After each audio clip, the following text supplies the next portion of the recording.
தி Kerala stories அப்படிங்கிற ஒரு திரைப்படம் வந்து உண்மைத்தன்மையை கூடிய ஒரு திரைப்படம். உண்மையாக எந்தவித புனவுகளும் இல்லாமல், எந்த விதமான இமேஜினேஷன்ஸ் இல்லாமல் உண்மைத்தன்மையோடு உள்ள திரைப்படம் அப்படிங்கிற போர்வையில ஒரு திரைப்படம் தயாராகி கொண்டிருக்கிறது கேரளால.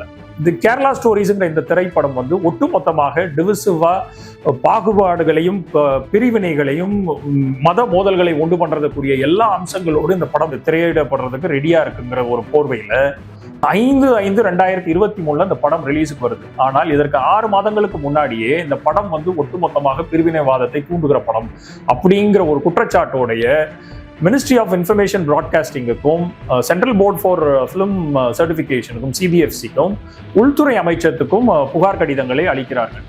ஆனால் இந்த இயக்குனர் வந்து ஒட்டுமொத்தமாக இது புனவு கதை இல்லை அப்படிங்கிறத அப்போ மறுத்துட்டு 6 மாதத்துக்கு அப்புறம் அந்த எந்த விதமான ஒரு நடவடிக்கையிலும் மேற்கொள்ளப்படவில்லை அப்படிங்கிறதுனால படத்தினுடைய ரிலீஸை ஒட்டினாப்புல ஒரு தாக்கல் செய்யறாங்க உயர்நீதிமன்றத்துல இந்த படத்தை எதிர்த்து. அப்போ உயர்நீதிமன்றம் என்ன சொல்லுது அப்படின்னா, கடைசி நேரத்துல இந்த வழக்கு எங்கள்கிட்ட வந்திருக்குது, அதனால இதை இப்போதைக்கு எந்த விதமான ஒரு விசாரணையும் மேற்கொள்ள முடியாது, தள்ளுபடி செய்கிறார்கள். இதற்கப்புறம் நேரம் அந்த படத்தினுடைய தன்மையை பற்றி விசாரணை பண்ணணும், இந்த படத்தை தடை செய்யணும் அப்படிங்கிற ஒரு முன்முகப்போட உச்சநீதிமன்றத்துக்கு இந்த வழக்கு தாக்கல் ஆகுது.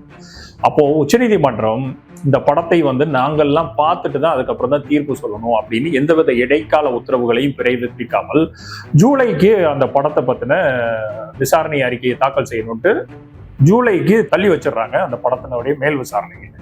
இதற்கு இடையில 5ஆம் தேதி அந்த படம் ரிலீஸ் ஆகி பல்வேறு இடங்கள்ல பல விதமான சர்ச்சைகளுக்கும் பல விதமான மோதல்களுக்கும் உட்பட்டு அந்த படம் ரிலீஸ் ஆகி ஓட ஆரம்பிச்சிருச்சு.